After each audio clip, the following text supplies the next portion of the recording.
Once it has become clear in our understanding and our experience that it is I awareness that knows the body, mind and world,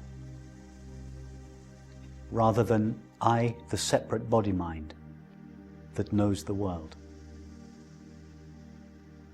We can look again more closely at the relationship between I, awareness, and this body-mind world that appears to it. What is the relationship between these apparent two?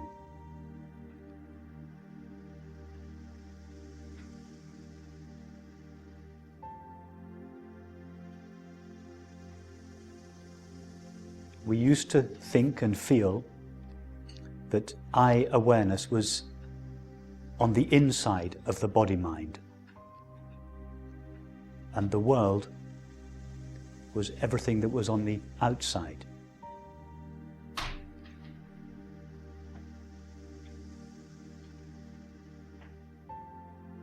Now, instead, we understand and experience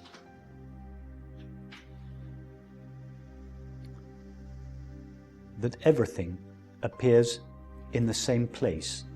That is, all objects of the mind, body and world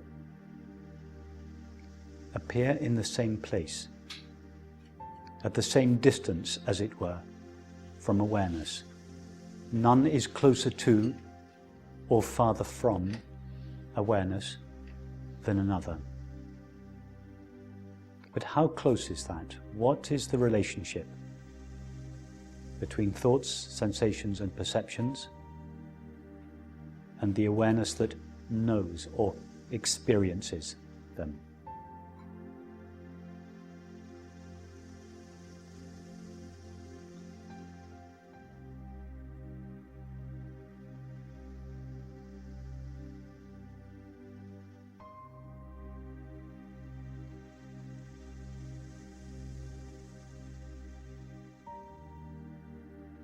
See clearly that everything, all appearances of the mind, body and world are, in fact, equally intimate with awareness.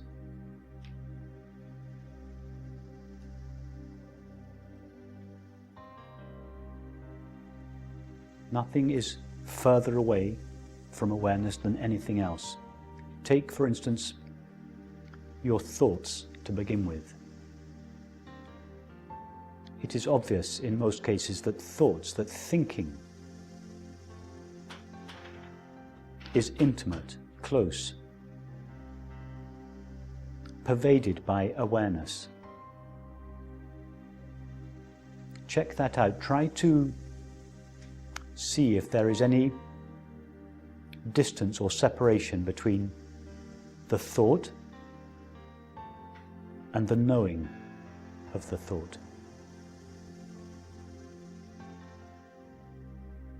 They are obviously one and the same thing.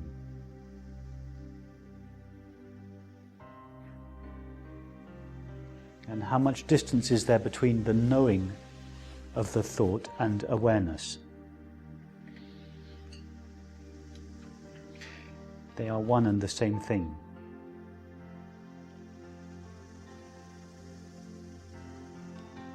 But now take something that seems to be at a distance, like the sound of the plane. How much distance is there between that sound and the hearing of the sound? Can you find two things there, the sound and the hearing of the sound?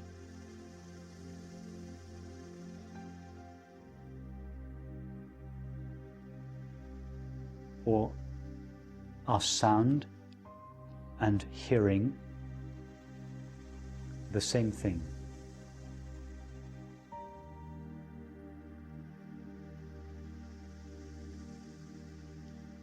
And how far is hearing from yourself, awareness? Can you find two substances there? One, myself. Two, hearing. Or is hearing utterly, intimately one with yourself?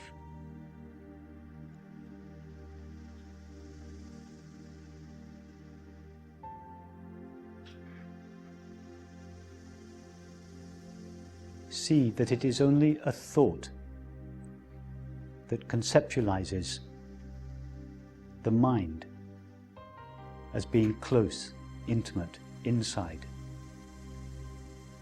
and the world as being distant, other, outside. That in our actual experience, all seeming things are equally close, equally intimate, equally one with myself.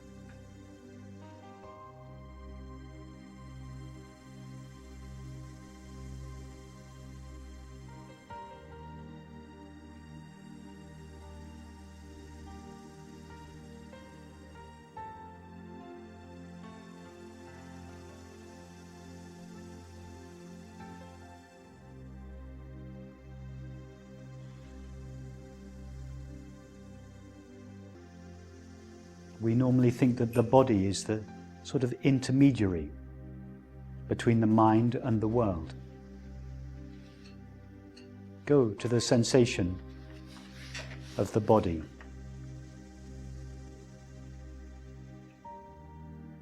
If our eyes are closed, all we know of the body is this tingling mass of sensation.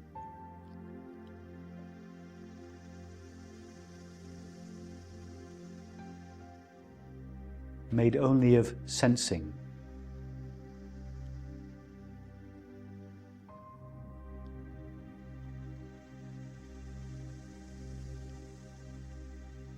And how far is sensing from myself?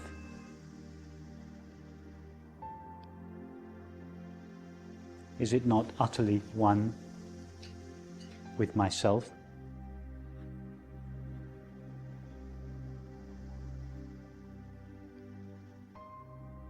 It is only the mind that says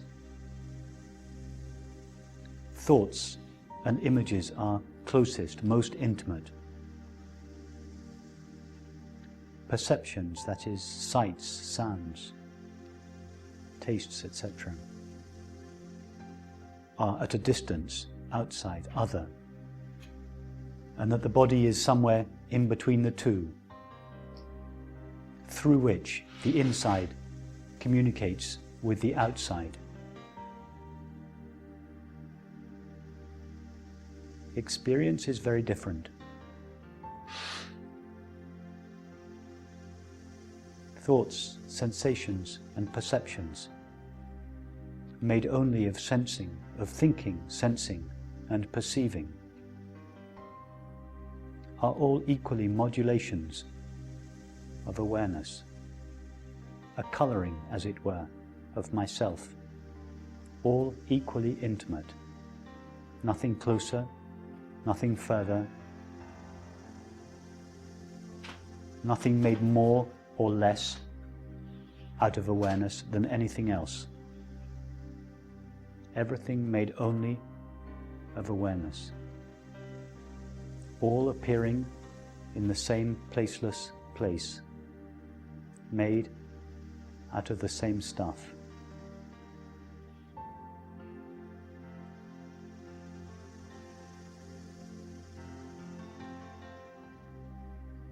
As the body-mind, we believe ourselves to be something. As the awareness, which witnesses the mind, body and world, we know ourselves as nothing, that is, as nothing objective. And as the substance of all seeming things, we know ourselves as everything.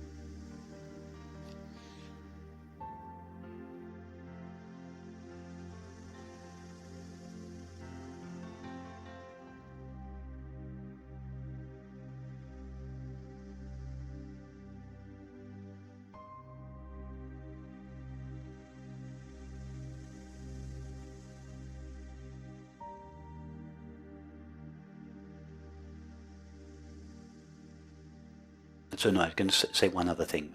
You said in your question, does awareness have to seem to become a separate self in order to know itself again? No, it doesn't. It's a common misunderstanding that awareness needs the body-mind in order to become aware of itself. This is a hugely anthropocentric view of ourself, that somehow the human body-mind is required by infinite awareness to know its own being. It's not. It is, and it's something that's difficult to understand. Not so much to understand, but to really deeply take in this fact of experience, that it is awareness that is aware. A body-mind is not aware. It's awareness alone that is aware. Really ponder that. We think it is I, the body-mind, that is aware. And therefore awareness somehow needs to be aware as the body-mind in order to go back to itself. It's not true. Awareness, only awareness is aware. Right now, there are not 70 or so body-minds that are aware. There's just awareness that is aware. And that awareness knows no divisions or limits. It's not from its own point of view, which is the only real point of view, because only awareness knows anything about awareness. From its point of view, it is not divided up into separate bodies.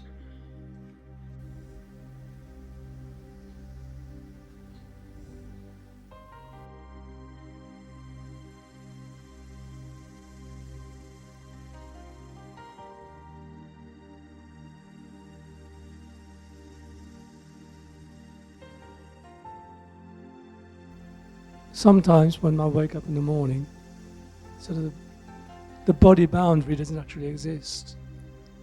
The boundary between the body and external sensations don't really exist. But at some stage something clicks. Something like, I must get up now. And we get the separation between internal and external.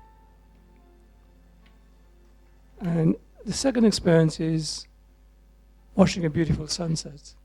When again, during this experience itself, there's nothing really, it's just the beauty of the sunset. It's only afterwards, again something clicks and say, this is a sunset, and there's a knower of this sunset. Does that make sense? Is that inevitable, that you always pull back between the knower and the known? Yeah. What's important is to see that in both cases a thought arises, which in the first case seems to distinguish a boundary between the body and the world, and in the second case seems to distinguish between the seer and the seen. In both cases it's a thought that arises and affects this difference, but that thought doesn't actually create a real boundary between the body and the world in the first place and the seer and the seen in the second. So yes, it's inevitable for a time that thought will arise, simply because it's been running for many decades. There's a well-worn habit of conceptualizing our experience in dualistic terms, and that will keep running for a while. But don't feel that the appearance of that thought actually affects the distinction between the body and the world, or the seer and the seen. That there is never a distinction between the seer and the seen, even when thought says there is. Well, my observation is that the thought comes in afterwards. There's a split it comes first. Afterwards, absolutely. And then there's a thought. Absolutely. In other words, the thought doesn't give rise to the split. The split takes place. And then the thought seems to say, okay, there's now been a split. In what form does the split take place prior to thought? It's a sudden something which separates out the experience between two elements, the known and the knower. So is it an sort of a thought which is not articulated before? Yes, yes, you could say it's a very subtle thought. Like you say, when you first wake up in the morning, before thought has appeared, there is just a massive sense. You don't know where you are. You have no idea. We've all had this experience. You wake up and you have no idea where you are. Whether you're at home, at St. Catherine's, you just don't recognize. All it is raw sensation and perception. In fact, not sensation and perception, but sensing, perceiving, written as one word. You can't find a border between sensing and perceiving and between you, pure knowing, and sensing and perceiving. It's just one homogeneous mass, knowing, sensing, perceiving, all one substance, and you are the entirety of that. It's only in time, as thought gradually rises, that it begins to separate out all these separate elements. The first thing that it separates out is me, the knower, and it, the known. And then it locates me, the knower, as the body. Hence, I, the body, knows the world. But that comes as an afterthought. If you stay in that twilight zone between the dream state and the waking state, you'll feel, I'm sure we all know this experience, that there is just sensing, perceiving, and the entirety of sensing and perceiving is pervaded by knowing. In other words, pervaded by yourself. You can't find yourself anywhere. You find yourself everywhere. Is it inevitable that you cannot stay in that situation? In other words, the body will suddenly solidify in order for you to act. It's inevitable that the body and the world come into focus. Before, everything is out of focus. Yeah. There are no edges. It's inevitable that the body and the world come into clear focus in order to act. But it is not necessary to conceptualize that experience in terms of separate objects and selves. If you need the concept of a separate object... Well, that's really the core of my question. Do you need the concept of a body in order to act? No. No, you don't. You, in fact, most of the time when you act, there is no concept of a body. To take an example of an emergency, where you have to act spontaneously and immediately. There's no concept of a body there. Yes. There's just perception and action. There's not time for thought. The thought comes in afterwards. Oh, I did this. But during the moment there is no I, there is no this, there is just perception and action. You have no knowledge of being a body. I mean, now, just take the visual field that you are experiencing now. How much of the visual field is taken up by your body? How much of your body are you seeing? Nothing at all. Almost nothing. And the only other form in which the body is appearing to you is a little vibration. It's a fraction of your total experience now. But just to go back to your question, it's important to distinguish between a concept and a belief. The body is a concept. I am the body is a belief. The concept of the body is not a problem. The belief I am the body is a problem. So it's not concepts that are the problem. It's the belief that concepts refer to something that is real. Sort of a pragmatic thing then. A concept is a thought. Any word, a house, a chair, a person, a car, a light, a thought. All of these are concepts. That to believe that the concept chair refers to an object that really exists as it is conceived, with its own independent existence, that belief is problematic, because the chair, as it is conceptualized, doesn't actually exist in the way it is conceptualized. That doesn't invalidate the need for concepts. It's necessary to have concepts of chairs, of cars, of houses, of people. It's necessary for practical purposes. But to believe that those concepts actually relate to what is real in experience, that is the problem. And that is true of all concepts except one. And that is the concept I, or awareness, or consciousness. These concepts are concepts that do refer to something that is real. The concept a house, or a chair, or an object, they're concepts, but they have no referent, no counterpart in our actual experience. So to believe that a concept refers to something that is actually real is a problem. It's the belief, not the concept, that is the problem.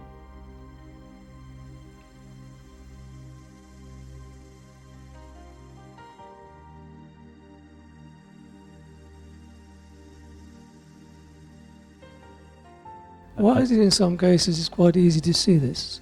For example, if we have a dream, we wake up for a dream, there's no hesitation in thinking that the dream was something real. As an event, it didn't take place. But as a dream, it took place. It had a reality to it. Right. Yes. Now, what was the reality of the dream?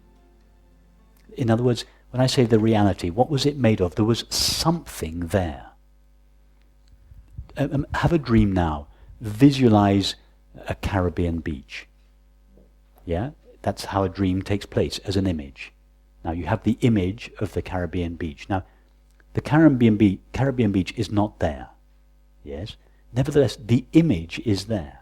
Right. So the Caribbean beach is unreal. But the image, there is something that is real about the image. What is its reality? It's made of something. What is it made of? It's made of awareness. It's made of consciousness. The consciousness is the only substance that is present in the image of the Caribbean beach. So the Caribbean beach itself is unreal, but it has a reality to it. Now, we think that when we actually go to the physical beach, we think, the beach I dreamt of was unreal, but this physical beach that I now visit on my summer holiday, that is real. But that's a mistake, because even when we visit the actual Caribbean beach, its reality is still only consciousness.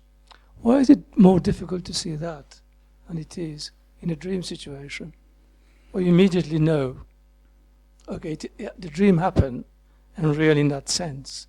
But when you wake up, you said, well, the dream wasn't really real. It was just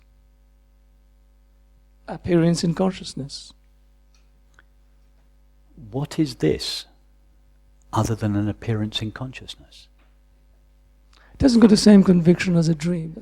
So I'm really getting at. But that's a very good question. Go to this experience now, the experience you're having now. Ask yourself, is there anything there other than an appearance in consciousness? But don't ask your mind what it thinks, because mind has all sorts of strange ideas about experience. Yeah. You ask your experience, this experience now, is there anything present now other than an appearance of a room in consciousness? When they are present, they must be appearing in or on something. Yes. Yes? What are they appearing in or on? They're appearing in consciousness, Okay. because I'm aware of it.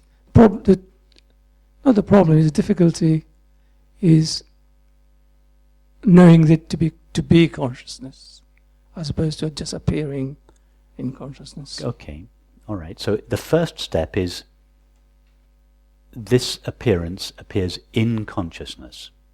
But there still, at this stage, seems to be a distinction between the appearance and consciousness. Yes. We've understood that the appearance takes place in consciousness, but it still seems to be something separate from it, like a cloud appearing in the sky. The cloud is one thing, the sky is another thing. So now we come a little bit closer to the appearance. So you go now to this, it's a sight, yeah? The appearance takes the shape of the sight of this room. Yeah? Now, go to the site, look around and ask yourself, is there anything, any substance present in the sight of this room other than the experience of seeing? It's the experience of seeing. Yeah? That's all there is. Our only knowledge of this room, the current appearance, in fact the current appearance of the world, is the experience of seeing. Yeah? Now ask yourself, is there any substance present in the experience of seeing other than the knowing of it? There's just the knowing of it. So we thought it's a room, then we realized no, it's just the appearance of the room, the sight of the room. And then we realize all there is to the sight of the room is the seeing of it. All there is to the seeing of it is knowing. Now go back to the room, but keep this feeling understanding. All there is the knowing of this experience.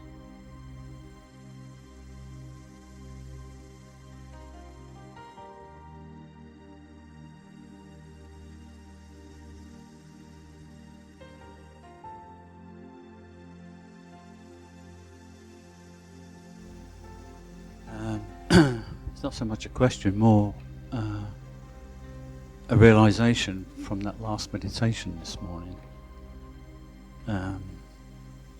Following your instructions to, when you asked us to stand up and move our hands, and just to be that knowing of that experience. So I was kind of following that, and then occasionally I'd get ahead of myself. I'd be doing it, and then instantly that sense of a separate self just kind of comes about, and then I fell back to just being the knowing of the experience. And at some point the realization was that there was no knower behind the knowing, that there's just knowing. Yes, exactly. That's incredibly It's liberating. just knowing. That's it. Yeah. There's no knower of the knowing, and the knowing doesn't know the known. The knowing just knows the knowing.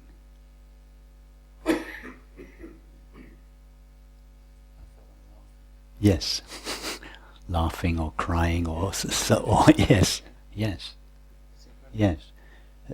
The knower and the known are concepts that thought superimposes on the intimacy of pure knowing.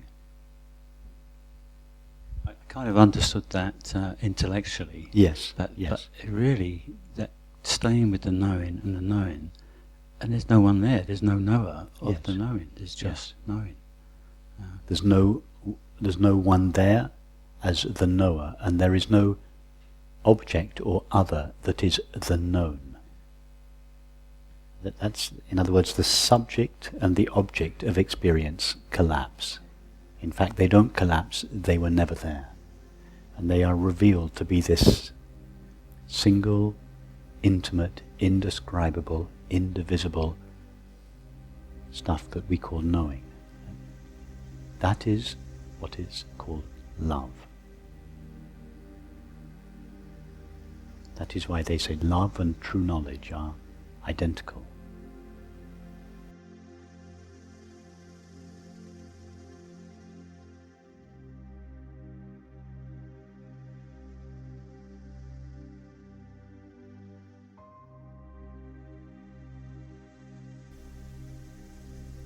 So this now is Liesl Müller, imagining a conversation between Monet and his doctor towards the end of his life that describes this same invitation to die as a separate self. Doctor, you say there are no halos around the streetlights in Paris, and that what I see is an aberration caused by old age, an affliction. I tell you, it has taken me all my life to arrive at the vision of gas lamps as angels, to soften and blur and finally banish the edges you regret I don't see.